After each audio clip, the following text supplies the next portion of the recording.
নমস্কার বন্ধুরা, কেমন আছো সবাই? ঘাটাক্স কিচেনে প্রত্যেককে জানাচ্ছি আরও একবার ওয়েলকাম। খুব কম পরিমাণ তেল মশলায় তৈরি বেশ কিছু পদের সঙ্গে আজকে তোমাদের জন্য নিয়ে চলে এসেছি ফিশ থালির একটা আইডিয়া রেসিপি। চলো দেখে নেওয়া যাক পুরো রেসিপিটা। শুরু করি আজকে ঢ্যাঁড়স আলু ভাজা দিয়ে। এখানে একটা পেঁয়াজ, 4-6 কোয়া রসুন যেটাকে দুফালা করে নিয়েছি, আর ঢ্যাঁড়সগুলোকে একটু বড় সাইজের কেটে নিয়েছি, 2টো টমেটো আর একটা আলু দিয়ে আজকে বানাবো একটা ভাজি। এটাকে ভাজিও বলতে পারো, এটাকে তরকারিও বলতে পারো, রুটি বা ভাত দুটোর সঙ্গেই কিন্তু এটা খেতে দারুণ লাগে। তো কড়াইতে একটু তেল দিয়ে তাতে কালো জিরে ফোড়ন দিয়ে সমস্ত মশলা সহ ঢ্যাঁড়স এবং আলুটাকে একসাথে চাপিয়ে দিলাম। এবার এতে অ্যাড করে দিচ্ছি স্বাদ মতো নুন। আজকে যেহেতু কম তেল মশলায় রান্না করছি, সুতরাং মশলার পরিমাণটাও আজকে একটু কম দেব। 1 চামচ হলুদ গুঁড়ো, 1 চামচ ধনে জিরে গুঁড়ো, 1 চামচ লাল লঙ্কা গুঁড়ো দিয়ে ভালো মতন এই সবজিগুলোর সঙ্গে মিশিয়ে নিচ্ছি। আজকে কিন্তু এই ঢ্যাঁড়স আলু ভাজাতে আমি কোনো জলের ব্যবহার করব না, এটাকে ঢাকা চাপা দিয়ে দিয়ে রান্না করব। তো প্রথমবার ঢাকা চাপা দিয়ে মোটামুটি 7 থেকে 8 মিনিটের জন্য রান্না করে নিয়েছি। আর দেখো অলরেডি কিন্তু ঢ্যাঁড়সের রঙটা চেঞ্জ হয়ে গেছে, মোটামুটি কিন্তু একটু ভাজা হয়েই গেছে এটা। এবার আরও একটু ভাজা করে নিয়ে এটার মধ্যে আমি দিয়ে দিচ্ছি সামান্য একটুখানি চিনি। ব্যাস আর কি, আমাদের ঢ্যাঁড়স আলু ভাজি একেবারে রেডি। এবার এটাকে নামিয়ে নেব একটা সার্ভিং বলে। এটা কি দেখে বোঝা যাচ্ছে যে এটা ভীষণ কম তেলে রান্না করা? একেবারেই না, কিন্তু এটাকে ঢাকা চাপা দিয়ে রান্না করার দরুন এটা কিন্তু দেখতে বেশ গ্লসি হয়েছে। যাই হোক, ঢ্যাঁড়স আলু ভাজাটা হয়ে গেল। এবার চলো একটু আলু সেদ্ধ করে নেওয়া যাক। তো আমি ভাত অলরেডি বসিয়ে দিয়েছি, তার মধ্যে কিন্তু আলুগুলোকে আমি ছেড়ে দিলাম। আমার আবার এই আলু সেদ্ধ কিন্তু ভাতের মধ্যে দিয়েই ভালো লাগে। এটা সেদ্ধ হতে থাক, ততক্ষণ চলো মাছটাকে বানিয়ে নেওয়া যাক। একটু ছোট সাইজের রুই মাছ আছে এখানে, এটাকে একটু নুন হলুদ মাখিয়ে ভালো করে ভেজে নেব।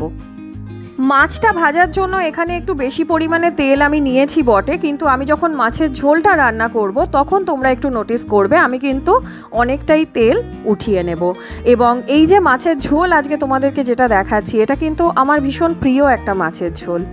দেখো বেশিরভাগ তেলটাই কিন্তু আমি উঠিয়ে রেখেছি, আর বাকি তেলটাতে দিয়ে দিলাম 1 চিমটি সাদা জিরে ফোড়ন এবং একটা মাঝারি সাইজের একেবারেই ছোট ছোট করে কুচি করে নেওয়া পেঁয়াজ। এটাকে একটু নেড়ে নেব যতক্ষণ পর্যন্ত এটার রং চেঞ্জ না হচ্ছে। তারপরে এতে দিয়ে দিচ্ছি 1 চামচ আদা রসুনের পেস্ট। এর বেশি কিন্তু দেওয়ার কোনো প্রয়োজন নেই, কেন কি আমাদের মাছের ঝোলটা হবে আজকে খুব হালকা। মশলাটাকে কিন্তু একটু সময় নিয়ে ধৈর্য ধরে কষিয়ে নিতে হবে, আর পাশাপাশি কিছু মশলা এর মধ্যে গুলে দেব, যেমন হলুদ গুঁড়ো, লঙ্কা গুঁড়ো, ধনে জিরে গুঁড়ো আর একটু নুন, সবটাই কিন্তু হাফ চামচ করে। এবার এই মশলাটা কষাতে কষাতেই দেখবে সাইড দিয়ে কিন্তু হালকা হালকা তেল রিলিজ করতে শুরু করে দেবে।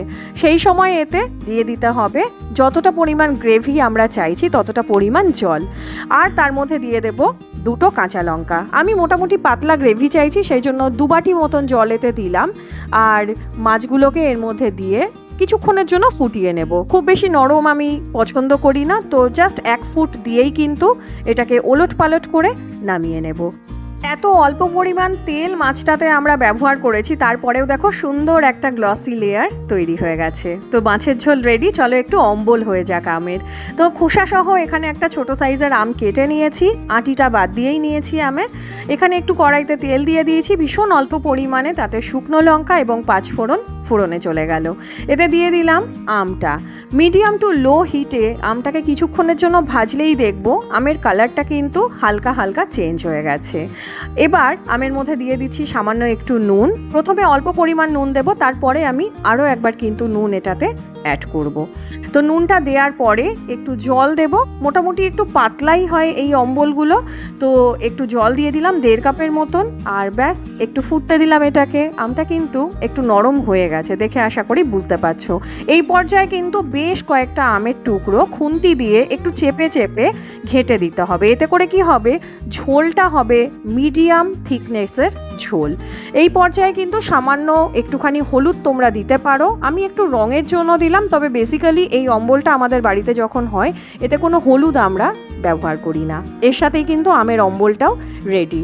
এবার আলু মাখাটা করতে হবে, যেটা কিনা এই থালিটার বেস্ট পার্ট।